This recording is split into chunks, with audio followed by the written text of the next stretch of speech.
A conferência de hoje intitula-se O Homem por Trás da Máscara, porque queremos descobrir quem é o homem por trás das cenas, que vai desempenhar um papel principal nos eventos antes da volta de Cristo.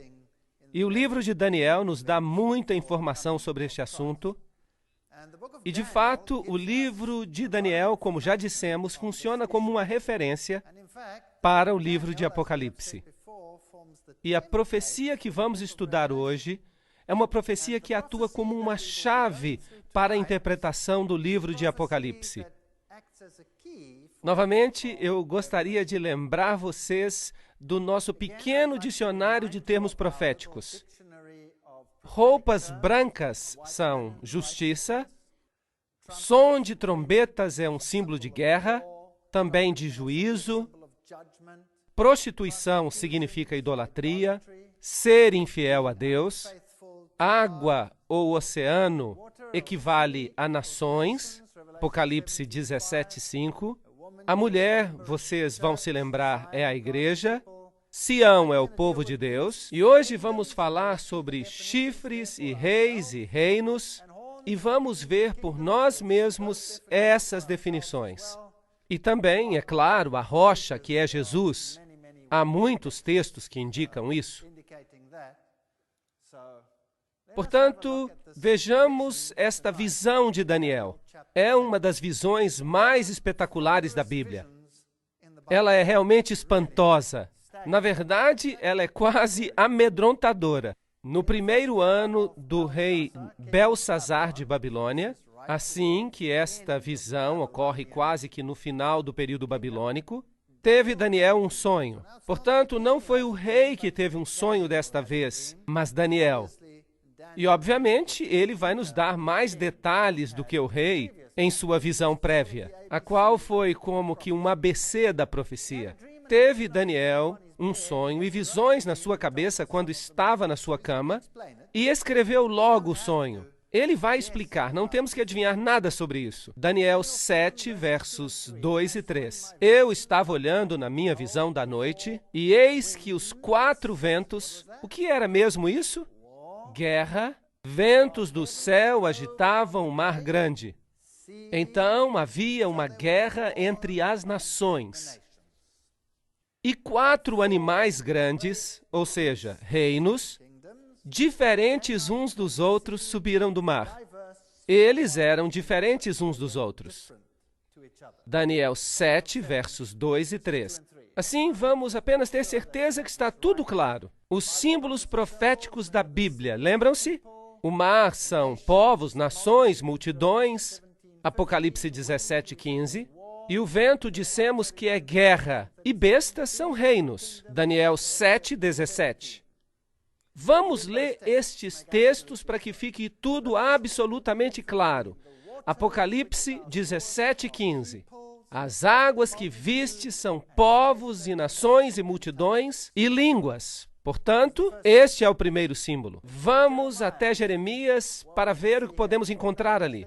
Jeremias 49:36. E trareis sobre Elão os 4 ventos dos 4 cantos do céu, e os espalharei na direção de todos estes ventos, e não haverá nação onde não cheguem os fugitivos de Elão. Verso 37. E farei com que Elão tema diante dos seus inimigos. Agora, chamamos isso de paralelismo hebreu.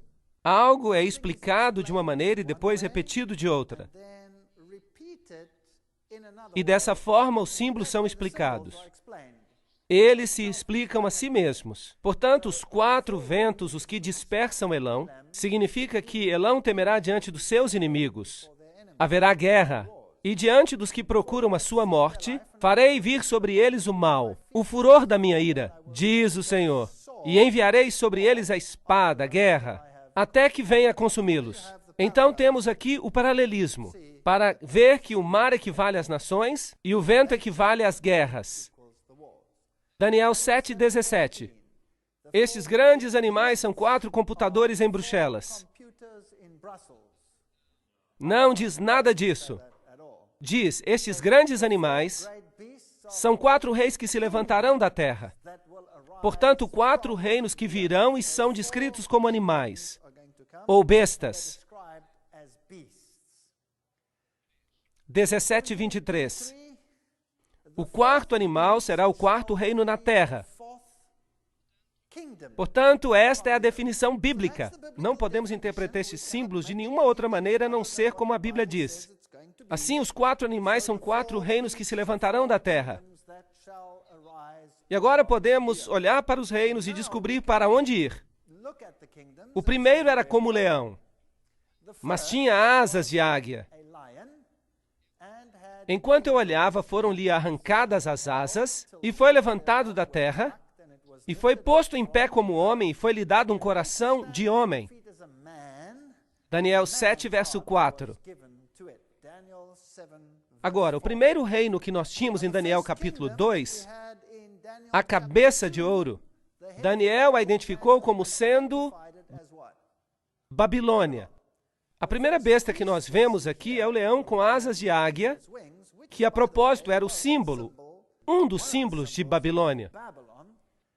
E o que é fascinante aqui é que fizeram com que este animal ficasse em pé como um homem, e um coração de homem lhe foi dado. Este é um reino que exalta o lado humano acima de Deus. Esta é a apostasia máxima contra Deus, colocando o homem no lugar onde Deus deveria estar. E veremos, à medida que continuamos nesta série, que os eventos do fim também culminam com este mesmo assunto. O homem sendo colocado no lugar onde o divino deveria estar. Portanto, Bab-El, como eu já lhes disse, Babel, Bab é portal e El é Deus, portal de Deus, um outro caminho para Deus. Um outro caminho, outro além do caminho que foi prescrito e encontramos na Bíblia. Assim, aqui está este poder que se levantará e representa a Babilônia, em paralelo com a cabeça de ouro, 605 a 539 a.C. Vamos dar uma vista de olhos em relação ao simbolismo. Jeremias 4, verso 7. Já um leão subiu da sua ramada, e um destruidor dos gentios. Ele já partiu e saiu do teu lugar para fazer da tua terra uma desolação. O profeta está falando de Jerusalém, Israel, a fim de que as tuas cidades sejam destruídas e ninguém habite nelas. Este leão a que se refere ao reino de Nabucodonosor. Babilônia, que estava por vir, e Jeremias aplica o símbolo do leão à Babilônia. Portanto, o primeiro reino é Babilônia. Aqui está um símbolo que era usado em Babilônia. Você pode ver que o leão com asas de águia é parte desse simbolismo. Aqui está outro relevo. E aí, de novo, se pode ver o leão com asas de águia. Símbolos de Babilônia.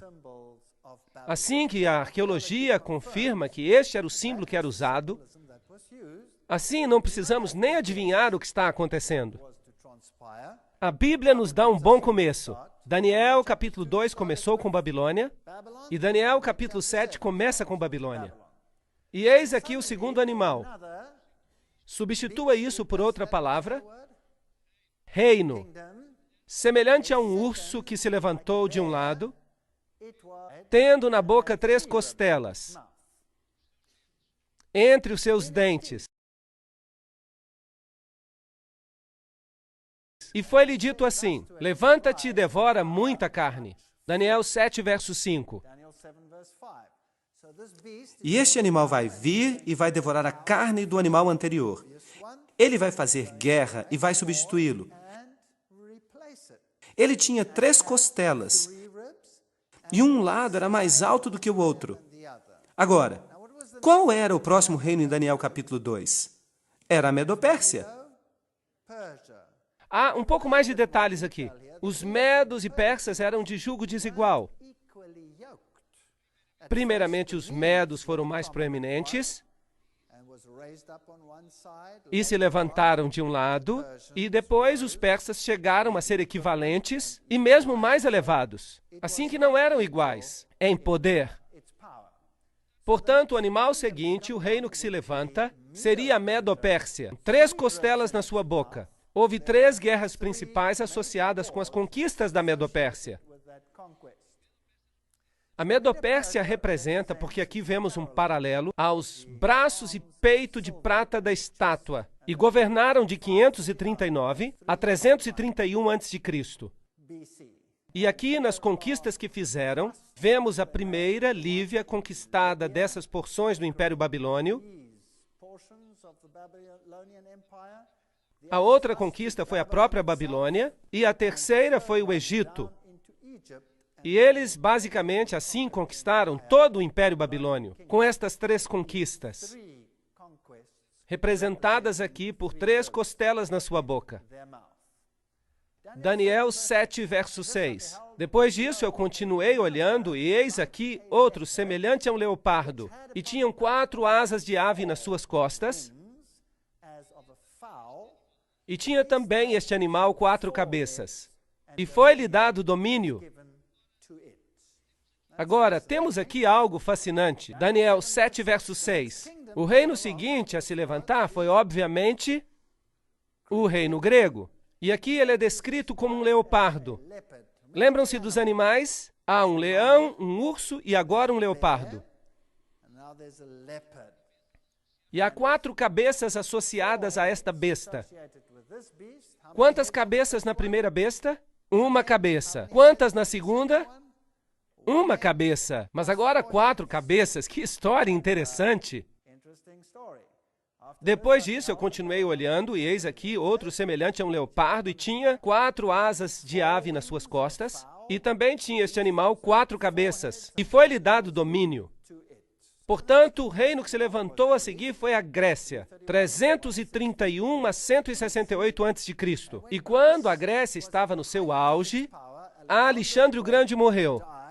Depois de uma noite de bebedeira, demorou um tempinho e depois morreu, e o reino foi então dividido em 4.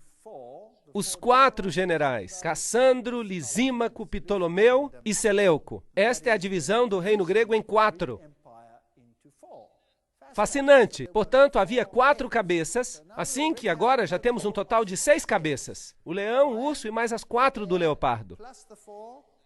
Igual a 6. Depois disso, Daniel 7, verso 7, eu continuei olhando nas visões da noite, e eis aqui o 4º animal, terrível e espantoso, e muito forte, o qual tinha dentes grandes de ferro. Você se lembra qual é o simbolismo do ferro? Onde é que o encontramos? Em Daniel capítulo 2. E era um símbolo do Império Romano. Aqui temos o mesmo simbolismo. Ele devorava e fazia em pedaços e pisava a pés o que subjugava.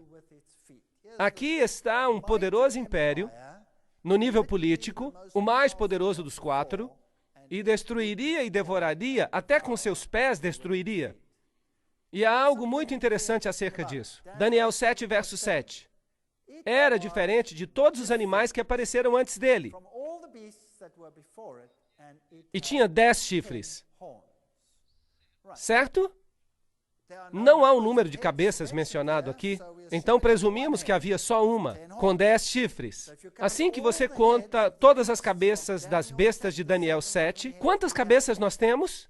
Temos 7 cabeças.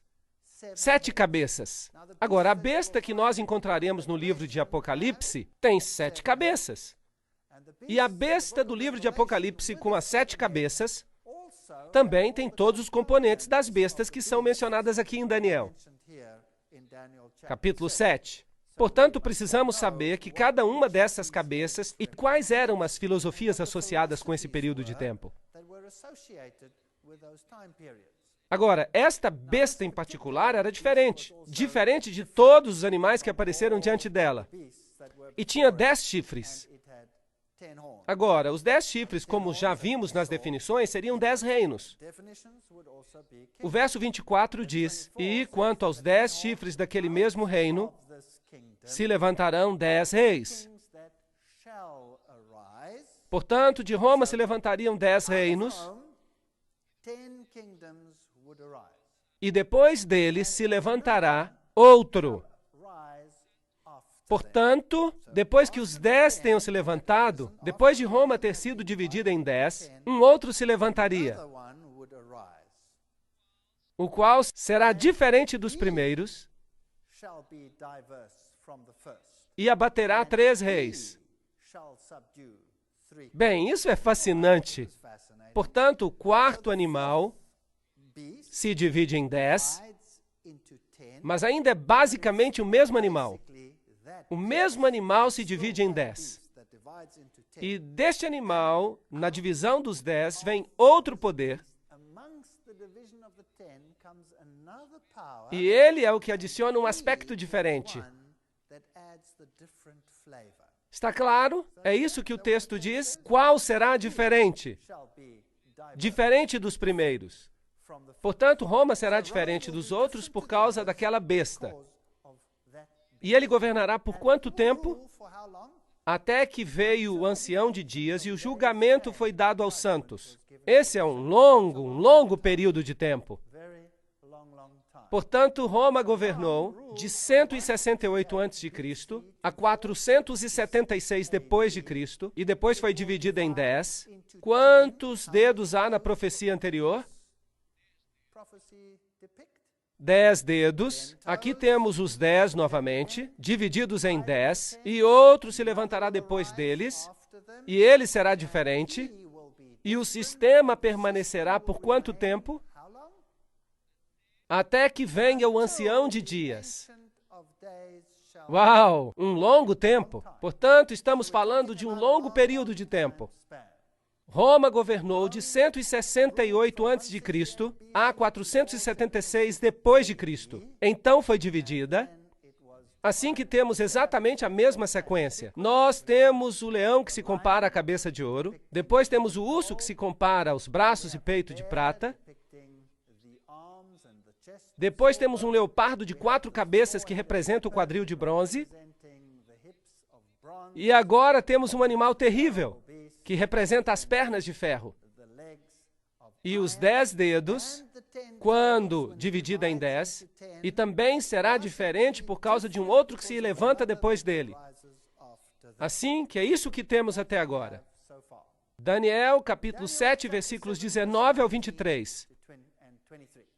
Então tive desejo de conhecer a verdade acerca do quarto animal, que era diferente de todos os outros. Muito terrível, cujos dentes eram de ferro e as unhas de bronze. Portanto, havia um elemento de bronze nessa quarta besta. O bronze era um componente muito importante. Ora, de fato, o Império Grego foi praticamente incorporado por Roma. A filosofia grega se tornou a base do Império Romano. E, de fato, quando Roma se dividiu nas duas pernas, uma era o Império Bizantino e a outra era o Império do Ocidente. E o Império foi governado por Constantinopla. E era onde a filosofia grega abundava. A filosofia grega era a filosofia do tempo. Portanto, ali está este elemento de bronze.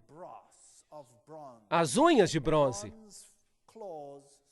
E nós encontraremos, interessantemente, estas unhas outra vez mais tarde, que devorava e fazia em pedaços e pisava a pés o que sobrava. Assim que ele queria saber mais acerca deste quarto terrível animal. O quarto animal, é-nos dito no verso 23, será o quarto reino na terra, o qual será diferente de todos os reinos.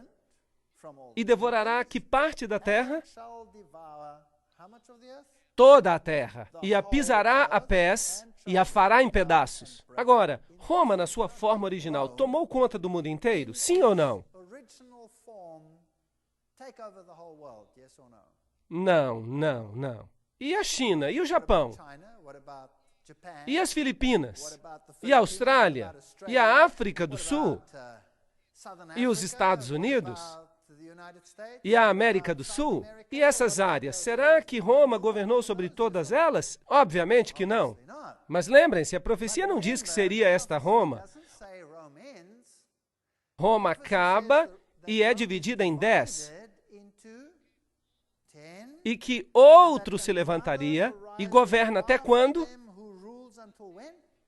Até que venha o ancião de dias. Assim que a profecia ainda hoje está de pé. Nesse contexto. Faz sentido? Ok. Isso é muito interessante. Portanto, aqui temos esse poderoso Império Romano. Isto é o que a Bíblia diz, que encontraríamos estes reinos e os 10 chifres se levantariam. 10 reinos. Os 10 dedos representam os 10 reinos. Desde o ano 476 até a segunda vinda de Cristo, esses poderes de alguma forma continuariam. E o pequeno, depois deles, que se levantaria mais tarde, seria o elemento diferente e governaria até que o ancião de dias chegasse. Daniel 2, verso 44, lembrem-se, está falando acerca dos 10 dedos, que são equivalentes aos 10 chifres, e diz, mas nos dias desses reis, o Deus do céu levantará um reino, que não será jamais destruído, e esse reino não passará a outro povo, e esmiuçará e consumirá todos esses reinos, mas ele mesmo subsistirá para sempre. Assim que temos um paralelo perfeito entre Daniel capítulo 2 e o capítulo 7. Agora, Daniel estava se perguntando acerca disso. No verso 8 diz, estando eu a considerar os chifres, portanto, ele estava olhando para a linha de tempo para ver quando Roma era dividida em 10 componentes. E ele está olhando para esses 10 reis que se levantam do Império Romano. Eis que entre eles subiu outro chifre pequeno. De fato, se fala de pequenez. Ele era muito pequeno. E então ficou cada vez maior. Entre eles subiu. De onde ele sobe? Dentre eles. Bem, então este chifre pequeno sobe dentre os 10. Isso é muito importante, porque este chifre pequeno é o homem por trás da máscara. E este chifre pequeno sobe dentre os 10. Portanto, os 10 reinos estão lá, e ele se levanta do meio deles. Assim, que tipo de poder é esse? Este é um poder europeu? Porque os 10 chifres que se levantaram do Império Romano Ocidental, portanto, não podemos procurar este chifre no Oriente Médio, por exemplo. Podemos? Não. Podemos procurá-lo nos Estados Unidos da América, por exemplo? Não. Onde é que podemos procurá-lo? Lá onde se espera que ele se levante. Ele tem que aparecer entre os 10. Ele tem que aparecer entre os 10. E todos os 10 estão lá quando se levanta. Repare, diante do qual 3 dos primeiros chifres foram arrancados. Portanto, por causa desse poder, 3 dos que tínhamos antes são removidos. Faz sentido? Vamos ter que tirar 3. Quem vai arrancá-los? Ou como consequência de quem eles serão arrancados? Deste poder. Isso é muito importante para que tenhamos isso tudo muito bem claro, porque não queremos cometer nenhum erro. E eis que neste chifre havia olhos como os de homem e uma boca que falava grandes coisas. Onde encontramos este simbolismo anteriormente? Esse simbolismo de homem. Babilônia. Lembram-se? Encontramos isso em Babilônia. Aqui há o mesmo simbolismo, neste poder. O homem se levantará outra vez, mas assim mesmo acima do Altíssimo, e tomará o lugar do Altíssimo. Esta é uma nova Babel, um outro portal para o céu. O homem exaltando a si mesmo acima do divino e falando grandes coisas. Ele está falando contra Deus. Portanto, agora temos algo da história. Ele se levanta da divisão do Império Romano. Uma vez que está dividido em 10, então só depois que ele faz a sua aparição. 3 deles são um incômodo para ele, e eles são eliminados sob a sua influência. E então ele se levanta como um cogumelo e põe o humano acima do divino. Isto é o que está escrito. Isto é o que está sendo dito aqui. E quanto aos 10 chifres, daquele mesmo reino que se levantarão, serão 10 reis, e depois dele se levantará outro. Pergunta, ele se levanta do remanescente do Império Romano ou do remanescente do Império Grego? Império Romano. Império Romano. Não se esqueçam disso. A rocha também atinge os pés. Ela atinge os pés de que império? Do grego ou do romano? Do Império Romano? Portanto, se você já sabe disso, será capaz de resolver metade dos problemas das falsas profecias que há ao redor do mundo, que dizem que o anticristo se levantará, ou melhor, que se levantou no passado, no tempo da Grécia. Não, não, não, não. A Bíblia não diz isso. A Bíblia diz que ele se levanta quando? Uma vez que Roma seja dividida nos seus componentes. Isto é o que a Bíblia diz. E governa até que venha o ancião de dias. Ele já está aqui agora? Bem, deveria estar. Claro, ele já deve estar por aqui. E alguns ainda estão esperando por ele. Para quê? Ele já está aqui. Não precisamos esperar. Deveríamos ser capazes de dizer, ali está ele. Isso é muito interessante. Portanto, ele será diferente dos primeiros. Portanto, o aspecto é diferente na quarta besta, que é feito por quem? Por ele mesmo. E por que é diferente? Ele é o responsável por serem removidos 3 reinos inteiros. Bem, vocês se lembram dos reinos, os anglo-saxões, os francos, os alemanos, os lombardos, os ostrogodos, os érulos, os burgúndios, os visigodos, os suevos e os vândalos. Havia 10 deles. Mas havia alguns que eram terrivelmente opostos a esse poder. O principal deles eram os érulos, de 493 depois de Cristo. Olhem onde eles governavam. Esse povo tinha uma filosofia interessante. E esta filosofia diferia substancialmente da filosofia deste outro poder do chifre pequeno. Agora, infelizmente, nós não temos documentos históricos sobre as crenças dos érulos. Nem tampouco temos quaisquer documentos sobre as crenças dos ostrogodos. O que nós temos é um pouquinho das crenças dos vândalos. Mesmo assim, com pouca documentação religiosa. Por que não temos isso? Porque tudo foi destruído. Então, toda a informação que nós temos é de segunda mão. Aparentemente, a história nos diz hoje que esses 3 poderes que foram removidos eram de profissão ariana. Em outras palavras, que eles ensinavam que Jesus não era Deus e, portanto, eles tiveram que ser removidos. Mas, de fato, não há nenhuma evidência disso em lugar algum. Trata-se de informação de segunda mão, provida pelo poder que os destruiu. O aspecto mais interessante é que aqueles que foram destruídos tinham um evangelho diferente. Um evangelho que era derivado da Palestina e que era um reflexo muito mais verdadeiro do evangelho bíblico do que qualquer outro. E é possível que eles tivessem um cristianismo derivado diretamente da fonte original. E talvez por isso tiveram que ser removidos. É uma possibilidade bem plausível. Há bastante investigação que tem sido feita sobre isso. E eu não sou totalmente contra esta ideia. Portanto, foram destruídos em 493 depois de Cristo. Agora, se esta quarta criatura, esse novo poder, se levanta do meio deles,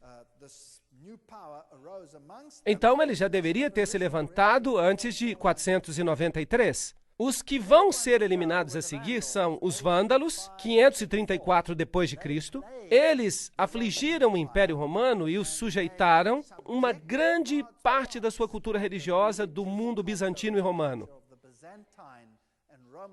Eles os subjugaram ferozmente e, portanto, finalmente os vândalos foram destruídos pelos exércitos do Império Romano Oriental.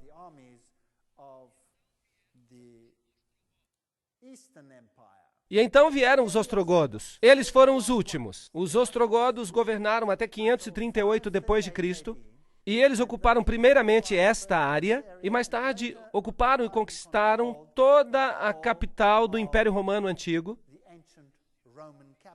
e áreas circunvizinhas. E os ostrogodos também tinham um evangelho derivado da antiga Palestina. Portanto, eles tiveram que ser removidos. Eles eram tolerantes às outras religiões, mas eles eram um espinho na carne do poder do chifre pequeno. E finalmente eles foram destruídos com a ajuda, dentre outros, dos francos, por aqui mais ou menos, que fizeram uma aliança com os reis de Constantinopla, com os Césares. E, portanto, em 538 d.C., a oposição ao chifre pequeno desapareceu. E ele cresceu como um cogumelo. Portanto, os alemanos, os remanescentes dos 10, eles são os alemães hoje, os burgúndios, os suíços, os francos, os franceses, os lombardos, os italianos, os saxões, os ingleses, os suevos, os portugueses, os visigodos, os espanhóis, e os érulos, os vândalos e os ostrogodos foram eliminados. De fato, estes não foram os únicos contra os quais se fez guerra. Não. Os visigodos, por exemplo, sendo provavelmente muito relacionados aos ostrogodos, tinham sentimentos semelhantes. E houve muitas guerras combatidas e muita subjugação por aqui, antes que estes também se alinhassem com o pensamento do poder do chifre pequeno. Os maiores aliados do poder do chifre pequeno foram os francos, que são hoje os franceses. E os primeiros a adotar essa roupagem, um dos primeiros foi Clovis, e Clovis entrou para a história mais do que qualquer outro, como o homem que ajudou o poder do chifre pequeno a chegar à sua realização. Daniel 7, verso 9. Eu continuei olhando até que foram postos uns tronos, e um ancião de dia se assentou, e a sua veste era branca como a neve, e o cabelo da sua cabeça como a pura lã, e o seu trono era de chamas de fogo, e as suas rodas de fogo ardente. Portanto, Daniel está observando os eventos aqui na Terra, em que tudo parece girar em torno do poder deste chifre pequeno, e ele vê a cena de um grande julgamento que acontece no céu. O verso 10 diz: assentou-se o juiz e se abriram os livros. Portanto, aqui havia uma cena de julgamento. E eu estava olhando nas minhas visões da noite, e eis que vinha nas nuvens do céu um como filho do homem. Este é um acrônimo para anjo. Vamos ver que isso nos vai ser explicado em outra conferência. E ele se dirigiu ao ancião de dias e o fizeram chegar até ele. Verso 13. Portanto, esta não é a vinda de Cristo a esta terra. Esta é uma cena que acontece no céu, enquanto o chifre pequeno estabelece o seu domínio aqui na terra. Assim que o julgamento está pronto para sentar-se no reino celestial. E foi-lhe dado, isto é, ao Filho do Homem, o domínio e a honra e o reino, para que todos os povos, nações e línguas o servissem, e o seu domínio é um domínio eterno, que não passará, e o seu reino tal que não será destruído. Portanto, temos um contraste por aqui.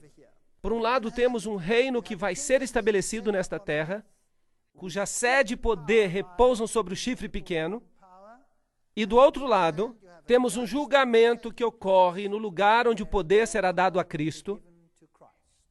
Portanto, temos dois poderes opostos. Cristo, o grande vencedor ao final, e o anticristo, que trabalha e vão um contra o outro. Um estabelece o seu reino sobre a terra, e o outro estabelece o seu reino eterno que nunca será destruído. Mas os santos do Altíssimo receberão o reino e o possuirão para todo sempre e de eternidade em eternidade.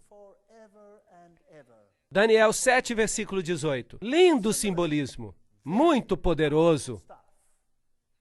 Agora vamos dar uma olhada às referências de Paulo ao homem do pecado. Em 2 Tessalonicenses, capítulo 2, versículos 1 a 10, Paulo descreve esse poder do anticristo que se levantará. Ora, irmão, rogando pela vinda do nosso Senhor Jesus Cristo e pela nossa reunião com Ele, que não vos movais facilmente do vosso entendimento, nem vos perturbeis por espírito, nem por palavra, nem por epístola, como se este dia de Cristo já estivesse perto. Percebem que alguns, mesmo nos dias de Paulo, ensinavam que o dia do Senhor estava perto. E alguns estavam pregando que Cristo já estava reinando. E Paulo diz, não, não, não, não. Há algumas coisas que têm que acontecer primeiro. Portanto, o dia de Cristo não chegar ainda. Ninguém de maneira alguma vos engane, porque não será assim a vinda do Filho do Homem, sem que antes venha a apostasia. Portanto, primeiro, então, a igreja entraria em apostasia e se manifeste o homem do pecado, o filho da perdição. Apenas 2 homens na Bíblia são chamados de filho da perdição. Apenas 2. Um é o homem do pecado e o outro foi Judas. Agora, como traiu Judas a Jesus? Com um beijo. Veja, Judas pretendia passar-se por um deles. E depois traiu a Jesus. O outro, você acha que é possível que ele se faça passar por discípulo, mas depois traia Jesus com um beijo? Acha que isso seria possível, só que numa escala maior? Então, que ninguém vos engane de maneira alguma, porque não será assim antes que venha a apostasia. A apostasia na igreja, e se manifeste o homem do pecado, filho da perdição, o qual se opõe e se levanta contra tudo que se chama Deus, ou se adora, de sorte que se assentará como Deus no templo de Deus, querendo parecer Deus, com Deus. Portanto, aqui está uma autoridade presunçosa que assume o poder. De fato, este poder dirá, eu sou um outro Deus nesta terra. E a salvação é através de mim. Mas este poder será um poder sutil que trabalha tal como Judas trabalhou. Mas este é o espírito do anticristo, do qual já ouvistes que há de vir, e eis que já está no mundo. 1 de João, verso 3 do capítulo 4. Portanto, agora vamos pensar nisso. Se o espírito do anticristo já estava no mundo no tempo de João, e Paulo diz que virá a apostasia, então este homem do pecado será revelado. Então, este homem do pecado tem estado conosco por todo este tempo. Portanto, já vimos que ele não pode ter vindo no Império Grego, porque ele se levanta do 4º Império, e tampouco pode vir em algum momento do futuro de uma tribo da Palestina. Correto? Vocês estão de acordo comigo? Ok. Se isso está correto, então todo mundo cristão deve estar em um grande erro acerca deste assunto. Porque metade da cristandade acredita e ensina que o anticristo já veio e que o seu nome era Antíoco Epifânio IV e que ele era um rei grego. A Bíblia diz que ele se levanta do 4º animal. De fato, depois do declínio do 4º animal e a sua divisão em 10. E a outra metade da cristandade é ensinada que o anticristo virá no futuro, depois do arrebatamento. Agora, nós temos aqui um problema, porque esta não é sequer a mesma igreja cristã, mas aqui diz na igreja primitiva que ele já estava no mundo e agia de maneira clandestina na igreja cristã primitiva. Portanto, nenhuma dessas posições pode estar correta. Paulo continua, não vos lembrais que estas coisas vos dizia enquanto ainda estava convosco? E agora vós sabeis o que o detém, para que a seu próprio tempo seja manifestado. Portanto, algo está detendo, impedindo que este poder se levante. Algo está detendo este poder, porque já o mistério da iniquidade opera. Portanto, este poder, este iníquo e misterioso poder, já estava operando no mundo no tempo de Paulo. Portanto, este não é um poder futuro, que virá apenas no fim dos tempos. Não, não, não. Ele tem que estar aqui. Ele já está aqui há todo este tempo. Somente há um que resiste até que do meio seja tirado. Vemos na versão Almeida Revista e Atualizada. E aguarda que somente seja afastado aquele que agora o detém. Portanto, havia um poder segurando de alguma forma este poder do chifre pequeno, para que ele não se manifeste. E Paulo lhes tinha dito quem era esse poder. Não vos lembrais que estas coisas vos dizia, mas ele não menciona isso aqui. E então será revelado o iníquo, a quem o Senhor desfará pelo sopro da sua boca e aniquilará pelo esplendor da sua vinda. Portanto, este poder será levantado quando algo que o detém seja tirado, ou algum poder que o está detendo, e este poder será destruído por ocasião da segunda vinda de Cristo. A esse cuja vinda é segundo a eficácia de Satanás, com todo o poder e sinais e prodígios e mentiras. Esta é uma história interessante. Com todo o engano da injustiça para aqueles que perecem, porque não receberam o amor da verdade para se salvarem. Será possível que este poder engane a todo mundo quando eles aceitam um evangelho que é baseado em valores humanos e não em valores divinos? Em critérios humanos e não em critérios divinos? Será que isso é possível? Aqui nós temos um ponto em que Paulo, estamos lendo Romanismo e Reforma de Gratian. Paulo afirma a existência de conhecimento na igreja primitiva. A igreja primitiva sabia, diz ele, qual era o obstáculo. A igreja primitiva nos diz o que ela sabia sobre isso. E ninguém pode se colocar hoje numa posição de contradizer esse testemunho, que Paulo tinha pela palavra da boca somente, dito aos Tessalonicenses. Isto é um ponto em que só a tradição antiga pode ter autoridade.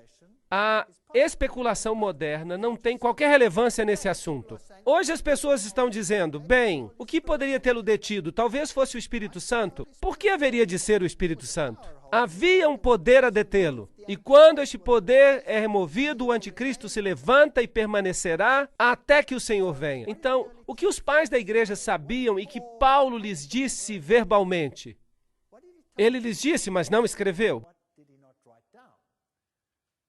Bem, vamos ver o que dizem os pais da igreja primitiva. Tertuliano, um apologista cristão de 200 depois de Cristo, em A Ressurreição, diz: ele que resiste deve resistir até que do meio seja tirado. Que obstáculo está lá senão o Estado romano? A queda do qual, dividido em 10 reinos, deve então introduzir o anticristo. Portanto, isto era o que os pais da igreja cristã primitiva acreditavam, que quando Roma se for, então o anticristo será revelado. Será que isso é bíblico segundo Daniel capítulo 7? Absolutamente. Quando Roma se divide em 10, e quando o Estado romano desaparece, o anticristo será revelado. E isto é o que criam os pais da igreja cristã primitiva. Tá outro, João Crisóstomo, um sermão sobre 2 Tessalonicenses 2. Ele foi bispo em Constantinopla em 390 e diz: há somente um que impede agora até que seja tirado do caminho, que é quando o Império Romano é tirado do caminho. Então ele virá, o anticristo. Aqui temos outros. Edward Elliot, que escreve um comentário sobre Apocalipse em 1862 e diz: nós temos um testemunho concordante com os primeiros pais, Irineu e dos discípulos de São João, dizendo a Crisóstomo e Jerônimo, quanto a como isto era entendido, acerca do poder imperial que governava e residia em Roma. Assim, isto é uma verdade bem simples. Quando Roma cai, o anticristo vem. Enquanto os Césares mantiveram o poder imperial, era impossível para o anticristo levantar-se. Na queda dos Césares, ele se levantou. Há uma outra fonte. Paulo não identificou o poder repressor porque ele sabia que era Roma e evitou as represálias. Lembrem-se que a igreja cristã estava sendo perseguida por Roma. Uma outra citação. Portanto, Paulo não diz: quando Roma cair, ele virá. Porque se ele tivesse dito isso publicamente, ou escrito, quando Roma cair, ele virá, ele teria entrado num grande problema e a igreja seria perseguida. Portanto, a igreja primitiva acreditava que quando Roma caísse, o anticristo se levantaria. Daniel 7 diz: ele se levantará quando Roma for dividida em 10. Então ele se levantará. Portanto, este é o critério bíblico acerca de quando o anticristo começa a governar. Vamos falar agora acerca do poder deste chifre pequeno. Aprendemos até agora que ele se levanta quando? Quando Roma é dividida. Aprendemos que ele vem dessa divisão e que se levanta dentre os 10 chifres. E aprendemos que será diferente dos primeiros. Daniel 7:24. E que este poder estará conosco até que Jesus venha. Isto significa que ele já se levantou e está entre nós hoje. Vamos dar uma olhada nos atributos que Daniel diz que o chifre pequeno terá. Primeiro, ele se levanta da quarta besta. Daniel 7, 7 e 8. Estão todos de acordo com isso? Ele se levanta de Roma. E é de lá que se levanta. Ele é um poder romano. Número 2. Ele se levanta do meio dos 10 chifres. Estando eu a considerar os 10 chifres, eis que do meio deles surgiu um chifre pequeno. Portanto, ele tem que surgir do Império Romano Ocidental. Ele é um poder europeu. Não é nenhum outro poder desta terra. Ele se levanta depois dos 10 chifres. Assim que ele assume a sua posição de poder, em algum momento depois de 476. Depois de Cristo. E depois deles, se levantará outro. É o que diz o verso 24. Ele é diferente dos outros, o qual será diferente dos primeiros. Verso 24. Este é o quarto critério. Aqui está um outro critério. Ele se torna mais robusto do que os outros, mais robusto do que os seus companheiros. Verso 20. Aqui está um poder que se torna mais grandioso do que qualquer outro reino. E sabem de uma coisa? Não é difícil ver o que a Bíblia está dizendo. Incômodo, talvez, mas não é difícil. Ele arranca 3 reinos, diante dos quais caíram 3. Verso 20. Ele tem olhos como de homens e fala grandes coisas contra o Altíssimo. Verso 25. Portanto, ele se exalta a uma posição onde Deus deveria estar. Primeiro, ele substituiu os preceitos divinos por preceitos humanos. Então, traça um caminho para o céu através do qual, pelo poder do homem, e não pelo poder de Deus, se atinge. Este é um assunto muito, muito sério. E ele fala grandes coisas contra o Altíssimo. Vamos ter que dar uma olhada nisto também. E depois ele fará guerra contra os santos. Destruirá os santos. Verso 25. Portanto, este poder deve ter sido um poder perseguidor, que lutavam contra aqueles que diziam que a salvação é através do poder de Deus, unicamente. E então, um outro critério. Ele mudará tempos e leis. Verso 25. Cuidará em mudar os tempos e a lei. Isto é fascinante. Agora, que tempos e leis você acha que Deus estaria preocupado em ver mudados? Deus estaria preocupado com as pequenas e tolas leis humanas? Não. Ele deve estar preocupado com uma modificação da lei divina. E os tempos que deveriam ser mudados seriam tempos que Deus estabeleceu. Por exemplo, Deus estabeleceu o tempo porque foi tarde de manhã o primeiro dia, foi tarde de manhã o segundo dia.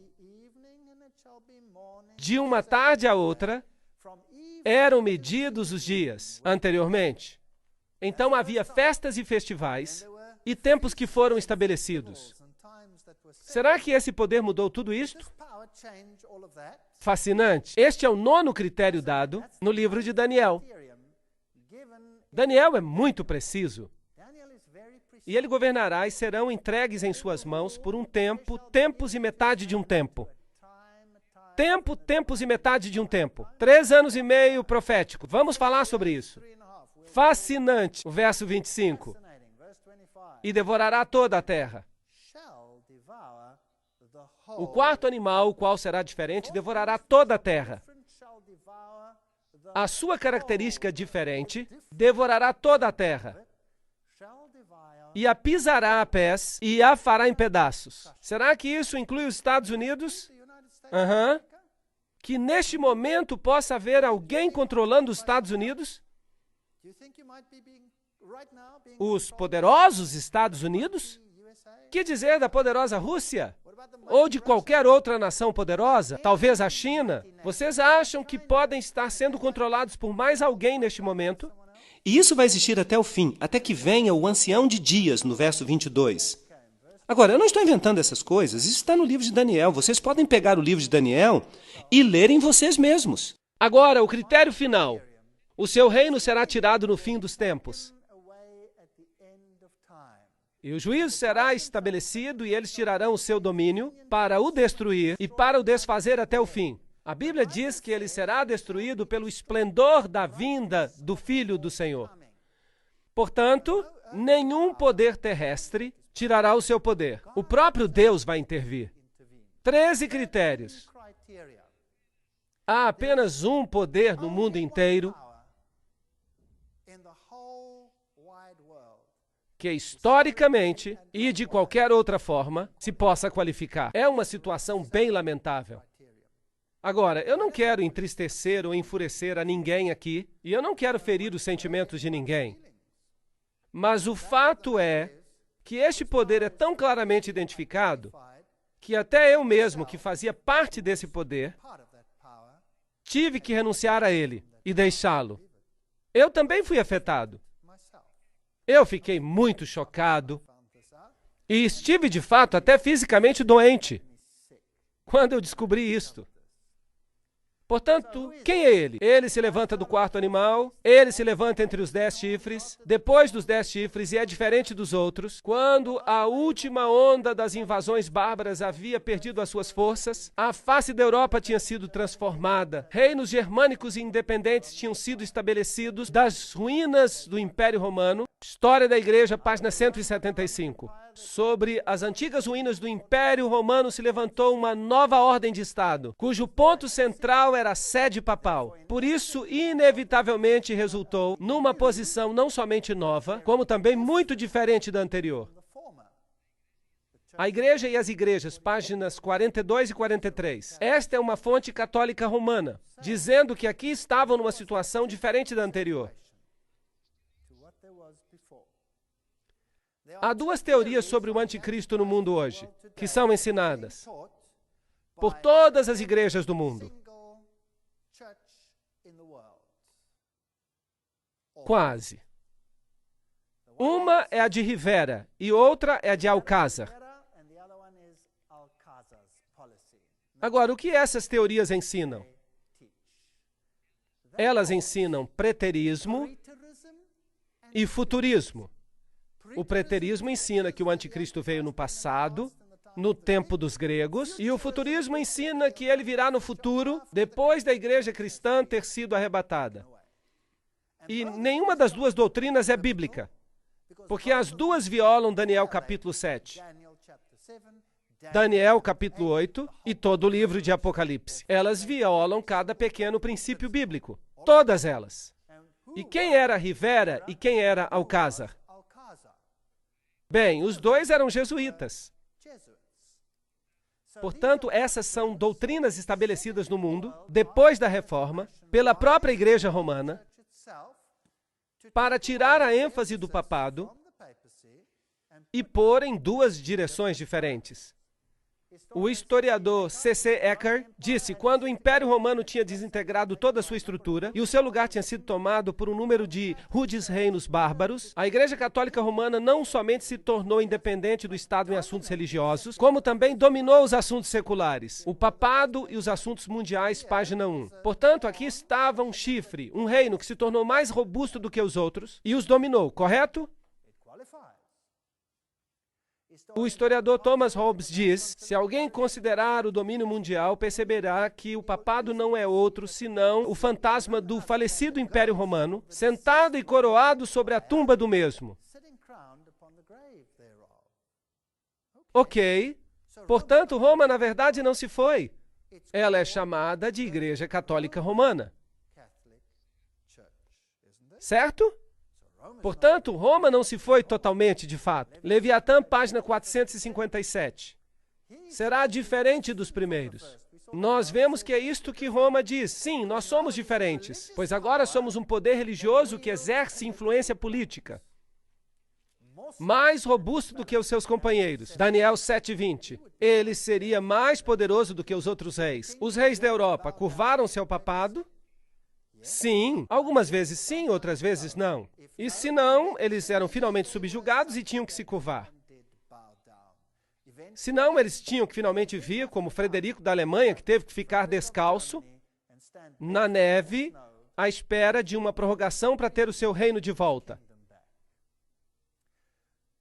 Nos Concílios Sacrossantos, volume 13, Roma diz: nós definimos que a Santa Sé Católica e o Pontífice Romano têm a primazia sobre que parte do mundo? Todo o mundo. Interessante. O vigário do encarnado Filho de Deus, sumo sacerdote ungido e supremo governador temporal, o Papa, sentou-se no seu tribunal para julgar imparcialmente nação e nação, povo e príncipe, soberanos e súditos. Cardeal Henry Manning, em O Poder Temporal do Vigário de Cristo. Portanto, será que eles afirmam que estão controlando todos os outros reinos? Sim ou não? Sim, eles mesmos alegam isto. As chaves deste sangue, João Paulo II versus Rússia e o Ocidente para controlar a nova ordem mundial. Mahaki Mortimer é professor pontífice na Universidade Gregoriana, em Roma, e ele está dizendo isso, não eu.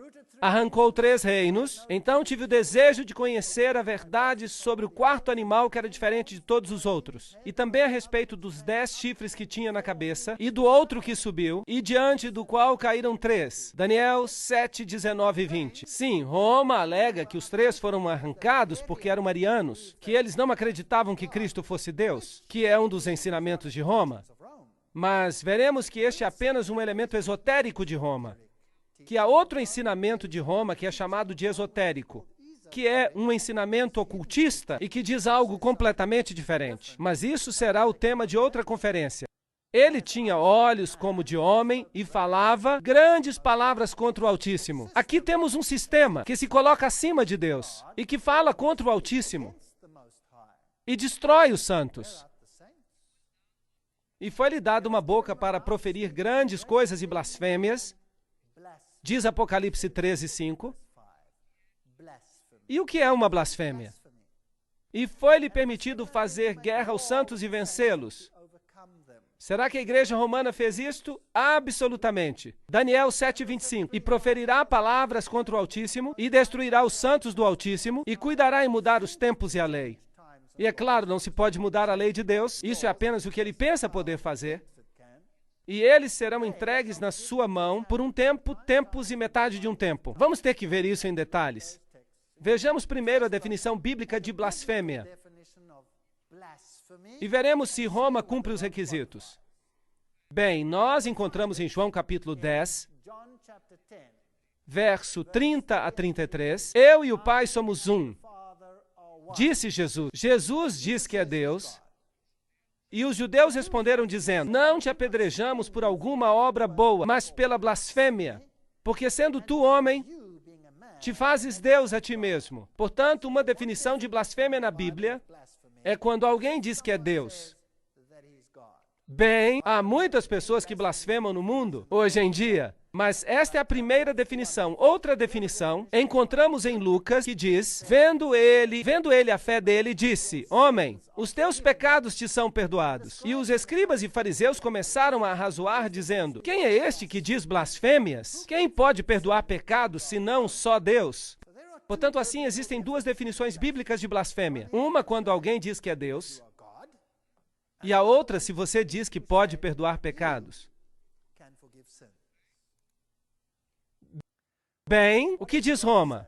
Aqui temos o artigo da Enciclopédia Católica, volume 12, acerca do Papa que diz, esta autoridade judicial incluirá mesmo o poder para perdoar pecados. Portanto, Roma diz que pode perdoar pecados. O sacerdote católico, página 78, diz, busque onde você desejar, no céu e na terra, e você encontrará um ser criado que pode perdoar pecados, que pode libertá-lo das cadeias do inferno. Este ser extraordinário é o Padre católico. Interessante. Tu és um sacerdote para sempre, diz o bispo ordenado. Ele já não é um homem pecaminoso, filho de Adão, mas um alter Christus, um outro Cristo. no lugar de Cristo. No lugar de, em grego, é anticristos. Anticristo. No lugar de Cristo. Para sempre um sacerdote do Santíssimo, com poder acima do poder do Todo-Poderoso. Agora, isto é pesado. Dizer que você tem mais poder do que Deus. O Papa não é somente o representante de Jesus Cristo, mas ele é o próprio Jesus Cristo, ocultado sob o véu da carne. O Nacional Católico, julho de 1985. Portanto, Roma sempre alegou estar na posição de Deus. Então, o próprio Deus tem que se sujeitar ao julgamento dos padres católicos, tendo que absolver ou condenar, segundo os padres católicos perdoam ou não. A sentença do sacerdote precede e Deus endossa. Dignidade e Dever dos Padres, volume 12, página 297. Portanto, a Igreja Católica diz que quem está salvo e quem está perdido é definido por eles e Deus não tem escolha. E se eles dizem que não, Deus não pode dizer que sim. Portanto, quem é mais poderoso? Eles são. Será que isso é blasfêmia? Sim ou não? Isto é uma blasfêmia da mais alta ordem. O cardeal Bellarmino diz que todos os nomes que são aplicados a Cristo, pela virtude do qual se diz que ele está estabelecido acima da Igreja, todos esses mesmos nomes são aplicados ao Papa. Isto significa que ele assume o lugar de Deus. Portanto, ele cumpre este requisito. Dado em Roma, de nosso palácio, 10 de fevereiro de 1817, a 14ª jurisdição do Santíssimo Pontífice, Pai em Cristo e Nosso Senhor Deus, Papa Leão XII. Portanto, o Papa tem se coroado a si mesmo como Deus. Nós temos sobre esta terra lugar do Deus Todo-Poderoso. Grandes cartas e encíclicas do Papa Leão. Vocês sabiam que hoje, quando o Papa escreve uma encíclica, sempre assina, o Papa João Paulo II, por exemplo, fazia isso, dado por nós em letras maiúsculas, em nosso, letra maiúscula, pontificado. Interessante, porque Deus disse, façamos o homem à nossa imagem, em maiúscula. Portanto, o Papa toma a prerrogativa e até os dias de hoje, ele alega ser e ter o poder de Deus. Assim que Roma cumpre este requisito, o Sacrosanto Concílio, nós decidimos que a Santa Sé Apostólica e Pontífice Romana detém a primazia sobre o mundo inteiro. Agora, esse poder tomaria finalmente o controle do mundo inteiro. Será que Roma controla mesmo o mundo inteiro? Você realmente acredita nisso? Você acha que isso é possível? Bem, vamos ter uma próxima conferência sobre as sociedades secretas. Eu não a perderia se fosse você. Tomás de Aquino escreveu O Poder Secular, que é um grande filósofo católico citado mais de uma vez por João Paulo II, mais do que qualquer outro filósofo da Igreja Católica. Ele escreve, o poder secular é sujeito ao poder espiritual, assim como o corpo é sujeito à alma, e, portanto, não é usurpação de autoridade que o prelado espiritual interfira em coisas materiais, concernente àquelas questões em que o poder secular está sujeito a ele. Portanto, todo mundo está sujeito a Roma. O Concílio de Trento declarou, todo o domínio temporal é dele. O domínio, a jurisdição e o governo da terra inteira, tudo isso é seu por direito divino. Todos os soberanos da terra são seus súditos e devem se submeter a ele. Isso foi o Concílio de Trento. Isso foi o que determinou o ataque da Reforma. Aqui temos uma senhorita que disse,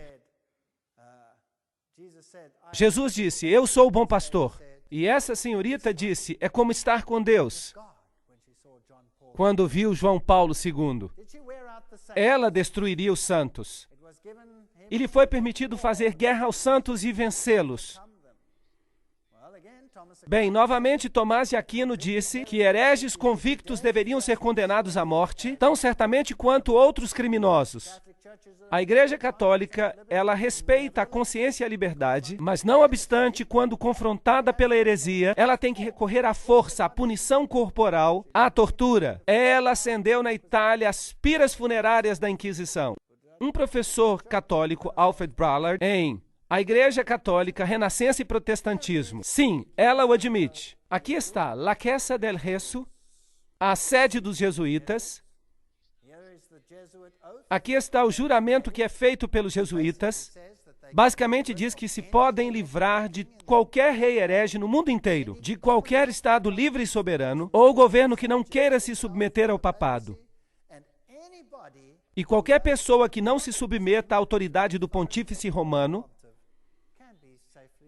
pode ser seguramente destruída. Portanto, a igreja governou como uma mulher governando sobre reis, que é como ela se descreve a si mesma, através da história. A Inquisição, bem, a Inquisição nos diz que ela destruiu os santos. A Torre de Londres, Haia e os Países Baixos. Qual é a definição de heresia? Do grego hairesis, escolha, uma decisão por si mesmo, o que crer ou praticar. Portanto, quem deve decidir por você? Roma deve decidir por você naquilo que você deve crer ou fazer. Bem, e se você não se alinha com isso, você deve ser eliminado, deve ser erradicado.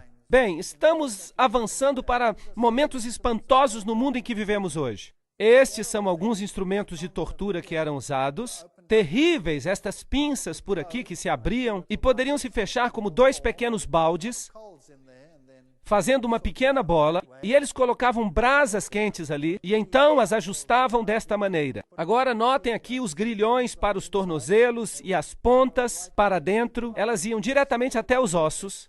Eles eram muito malvados. Esta aqui era para o pescoço, e a apertavam com parafusos, e iam direto ao pomo de Adão.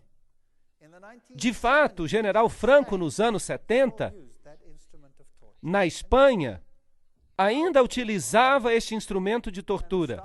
Dá para crer nisso? Quão primitivo o homem pode se tornar? E os cepos e os parafusos de polegar, e esta coisa horrível por aqui, eles içavam a pessoa de cabeça para baixo, com as mãos atadas nas costas, e a levantavam desta maneira, até o alto, e a dependuravam no teto. E então amarravam esta bola a uma estante alta, esta pedra pesada, nos pés, e ela rolava para baixo e assim arrancavam os braços. Muito cruel o que eles faziam. Esta é uma representação das piras, as estacas da Inquisição, e eles mataram literalmente milhões e milhões de pessoas.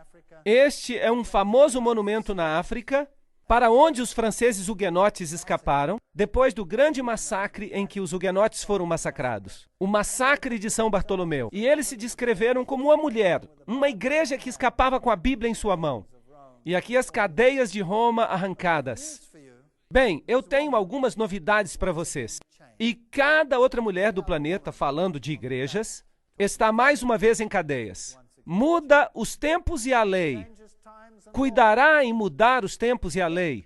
Daniel 7:25. Alega o Papa ter mudado a lei de Deus? Absolutamente. Decretal de translatio episcopi. O Papa tem poder para mudar tempos, para abolir as leis e prescindir de todas as coisas, até mesmo dos preceitos de Cristo. Será que isso é arrogância da mais alta ordem? Portanto, eles dizem que podem mudar essas coisas. Será que o Papa mudou os tempos? Certamente que o fez. Qual é o calendário que nós usamos no mundo hoje? Quem sabe? Utilizamos o calendário gregoriano. Quem foi Gregório? Foi um papa. E foram os tempos mudados? Sim. Por autoridade de quem? Dos astrônomos jesuítas. E o que eles mudaram? Eles mudaram a Páscoa. Eles mudaram a Páscoa para que ela tivesse conformidade com a festa de Ishtar. E, de fato, em inglês, ainda se chama assim, Easter, Ishtar. E é por isso que a paz, como se chamava a Páscoa entre os cristãos primitivos, ela era na lua nova e a Páscoa hebraica deveria acontecer em qualquer dia da semana. Agora que o Papa mudou isso, e se seguiu o simbolismo dos saduceus, que se reuniam em Alexandria, segundo ensinamentos ocultos, a Páscoa só cai no domingo, por causa da festa de Ishtar, e nunca coincide com a Páscoa original. É possível, com o calendário que tem, em algum momento da história, que ela possa coincidir com a Páscoa original. E então, que decreto faz o papado? Se ocorre a festa no dia da Páscoa original, então o Papa muda a festa em uma semana para que ela caia num domingo. Portanto, ele mudou os tempos e as festas, definitivamente. Também, desde esses tempos, nós estamos celebrando o dia de meia-noite a meia-noite, e não de pôr do sol a pôr do sol. Então, ela revogou a lei e prescindiu de todas as coisas, até mesmo dos preceitos de Cristo. O Papa pode modificar a lei divina. Pronta a biblioteca. Quem te dá direito, Senhor Papa, para mudar a lei de Deus? Os 10 mandamentos, como originalmente dados por Deus, nas primeiras tábuas, não terás outros deuses diante de mim. Então, depois há este grande mandamento que não devemos nos encurvar aos ídolos. E depois, tu não deves tomar o nome do Senhor teu Deus em vão. E o mandamento do sábado é proeminente. E então temos os mandamentos que ditam o relacionamento entre o homem e o próximo. Honra teu pai e a tua mãe, não matarás, não adulterarás, não furtarás, não dirás falso testemunho e não cobiçarás. Aqui estão os mandamentos como estão na Bíblia. Mas se você pegar o catecismo católico, verá que o segundo mandamento foi removido. Não terás outros deuses, ou seja, não farás. Ele deverá ser capaz de mudar leis, porque ele diz, eu sou o Senhor vosso Deus, não terás outros deuses estranhos diante de mim, não tomarás o nome do Senhor teu Deus em vão. Portanto, o segundo mandamento desaparece e o outro sobe uma posição. Lembra-te do dia de sábado para o santificar. Mas o que eles fizeram com este? Trataremos disso daqui a pouco. Portanto, ele só tem 9 mandamentos e para alcançar os 10, eles tomam o mandamento da cobiça e o dividem em 2. Não cobiçarás a mulher do próximo e não cobiçarás os bens do teu próximo. Fascinante. Lembrem-se que este aqui diz, não cobiçarás a casa do teu próximo, não cobiçarás a mulher do teu próximo. Eles ainda têm o descaramento de inverter a ordem do mandamento como se tivessem o direito de fazer. A Enciclopédia Católica diz, a igreja, depois de ter mudado o dia de descanso do sábado judaico, o 7º dia, para o primeiro dia da semana, fez o terceiro mandamento se referir ao domingo, porque o segundo já se tinha tirado como dia a ser guardado como dia do Senhor. Então eles mudaram os tempos, mudaram até o dia de adoração, que era o 7º dia, e foi transferido para o primeiro dia da semana. Mateus 5,17 diz, não penseis que eu vim destruir a lei ou os profetas.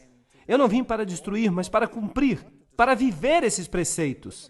Aqui está o Catequismo do Converso, da Doutrina Católica, página 50. Ele diz, pergunta, qual é o 7º dia? Resposta, o sábado é o 7º dia.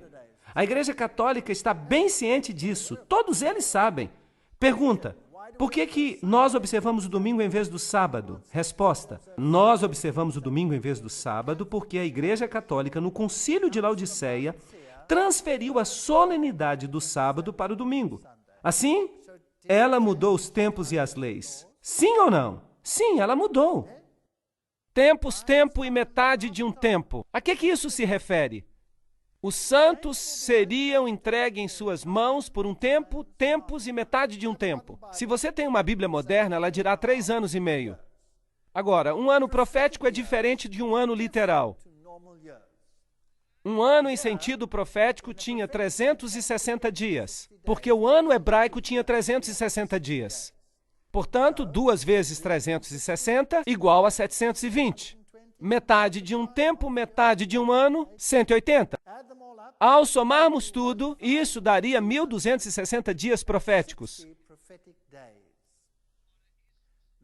Ora, isso se transforma em 1.260 anos literais. Vamos solucionar isso. Com a conquista de Roma por Belisário, começa a história da Idade Média.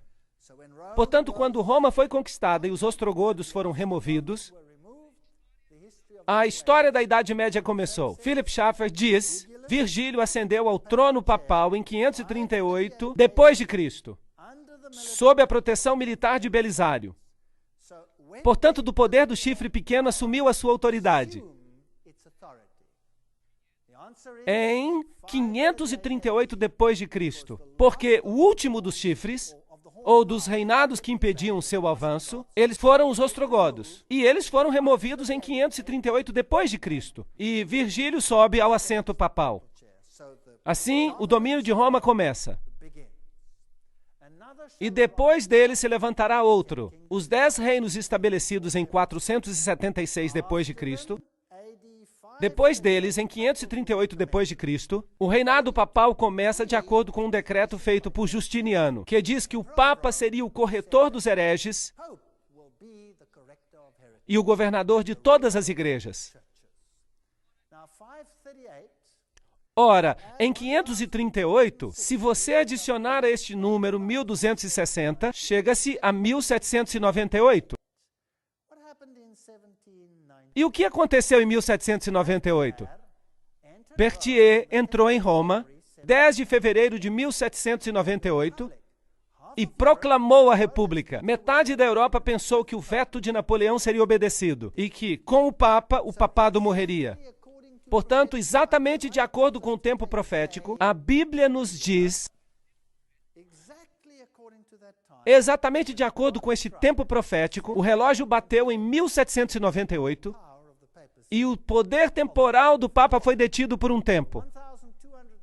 Portanto, a profecia de tempo dos 1260 anos, 476 depois de Cristo, os 10 reinos são estabelecidos, e em 538 depois de Cristo, o bispo é oficialmente reconhecido como governador de todas as igrejas, e a profecia de 1260 anos nos leva a 1798 e se cumpre. O seu domínio chega ao fim.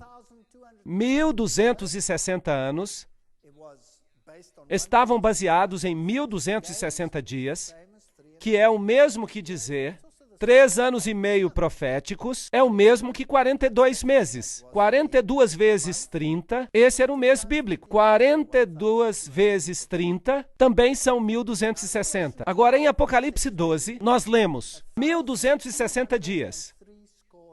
Estes são 1260 dias. Em Apocalipse 12, 14, um tempo e tempos e metade de um tempo. Vejam como Apocalipse toma este tema deste poder e o traz ao coração do livro. Aqui estão todos eles.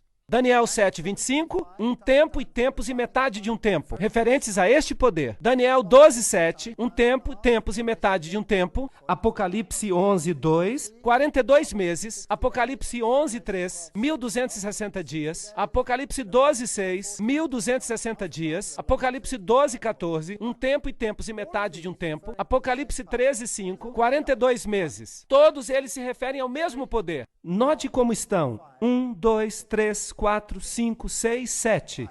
A Bíblia é fantástica. O que isto nos diz?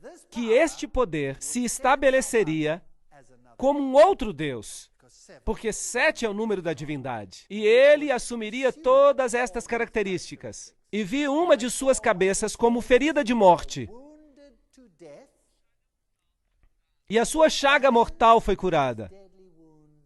Roma recebe uma ferida e, na forma do poder do chifre pequeno, mas ela será curada. E toda a terra se maravilhou após a besta.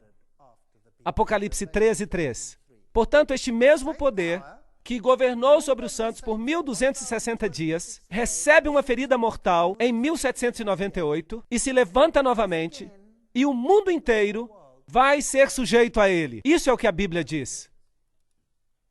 E deu-se-lhe poder sobre toda tribo, língua e nação. Isso inclui os Estados Unidos?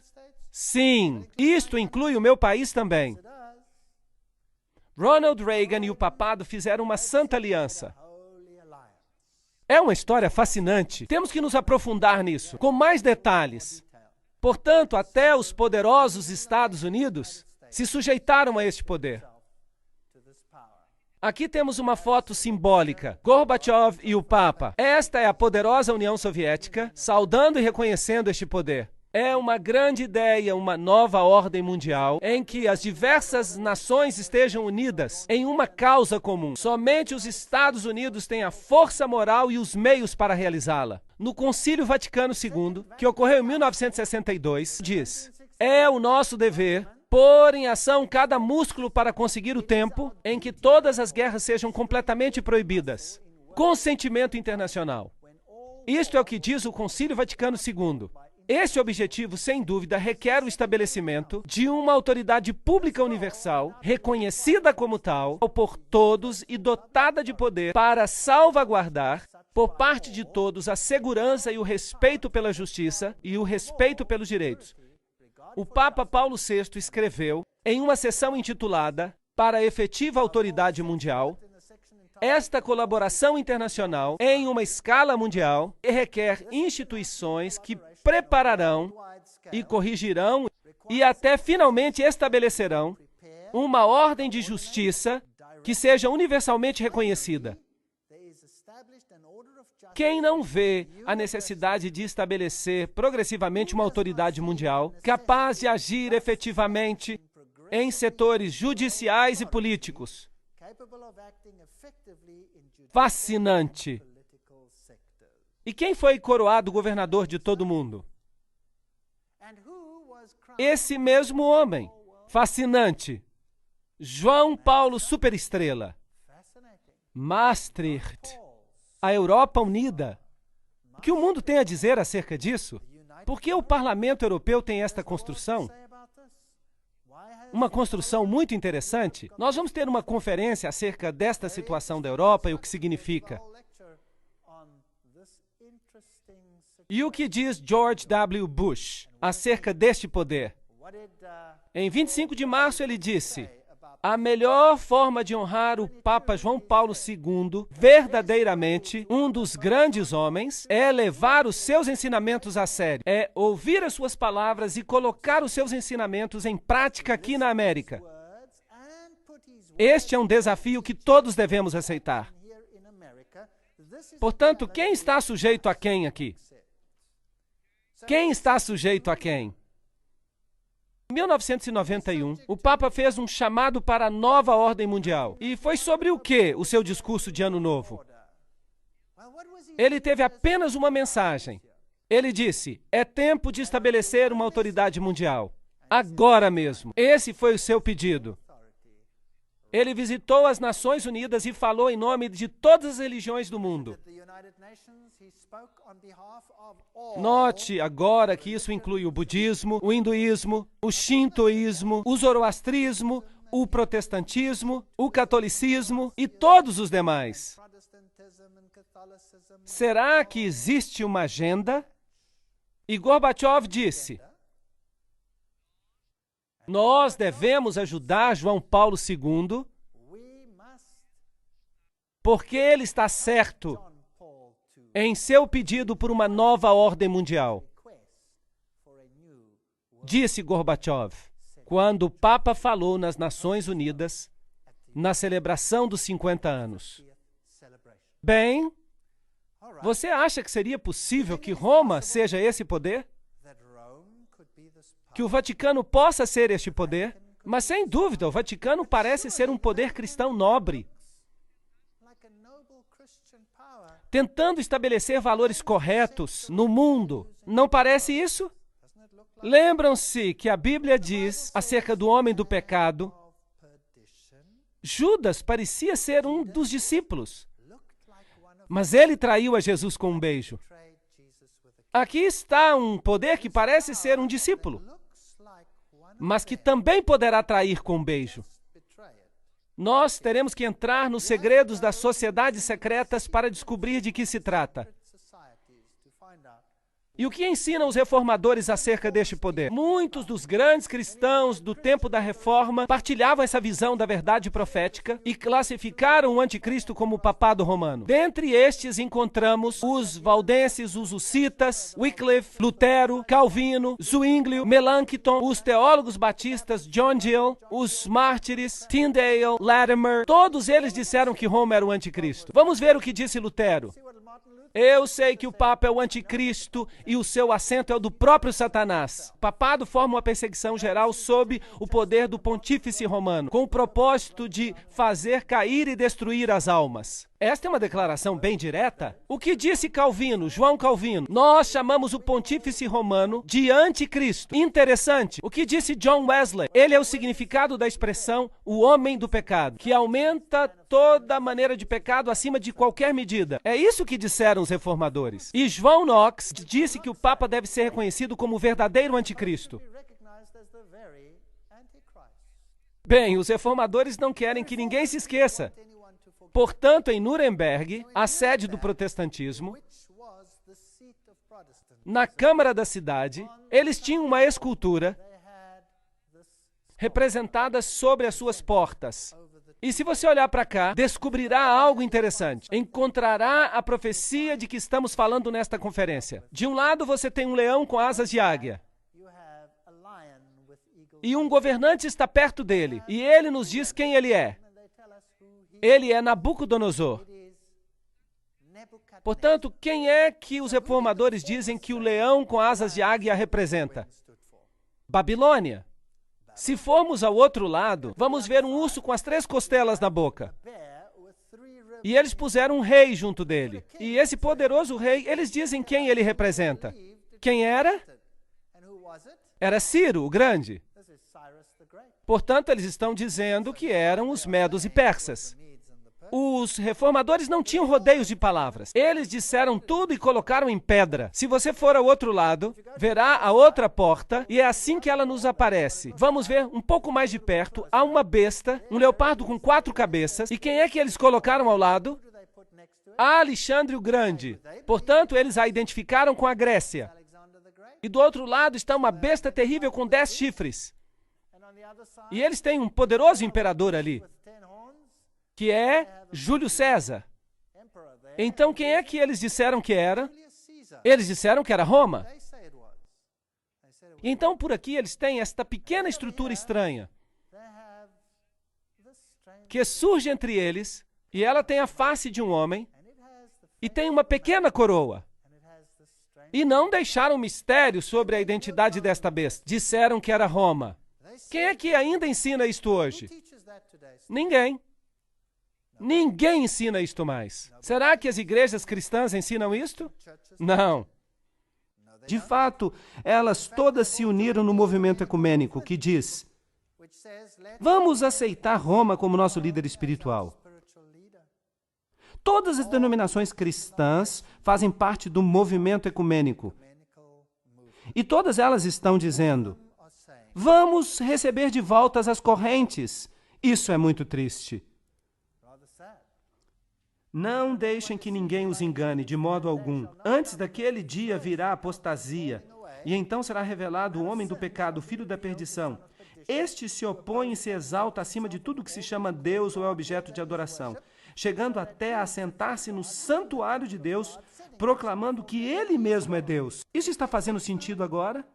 Certamente que sim. Se fosse possível, eles enganariam os próprios eleitos. A fantasia de cristianismo é tão perfeita que nós não percebemos o âmago do ocultismo por trás dela. Quem está de fato em controle aqui? Quem está por trás do que está acontecendo? Que poder é exercitado em Roma? Quem é o Papa Negro? Quem é Peter Hans Kulvenbach no momento? Quem é ele? Qual é o seu papel no mundo? Você gostaria de saber? Então vejamos. Ele devorará a terra inteira. Isso significa que a rede de intrigas deve se espalhar por todo o mundo e ele continuará até o fim. Ele já está aqui agora, mas o seu domínio será tirado no tempo do fim. Agora, eu não estou dizendo que qualquer pessoa da Igreja Católica que não está ciente de tudo isso que está na Bíblia é o anticristo.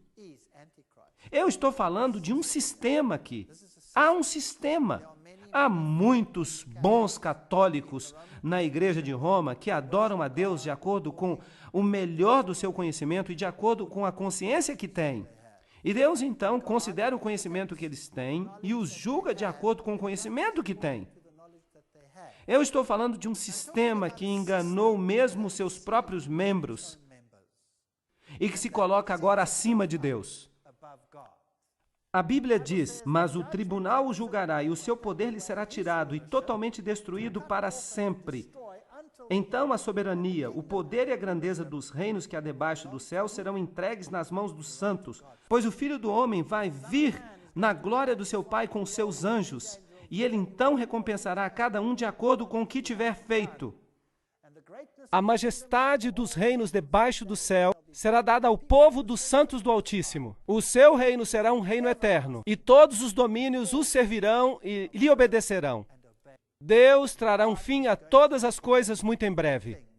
E para descobrir a intriga que está por detrás das intrigas, eu os convido a assistir às próximas conferências. Mesmo que você tenha ficado triste com esta conferência, é muito importante que assista às próximas conferências, porque todo este plano será revelado. À medida que avancemos no livro de Apocalipse, que o Senhor seja com você e te ajude e te guie.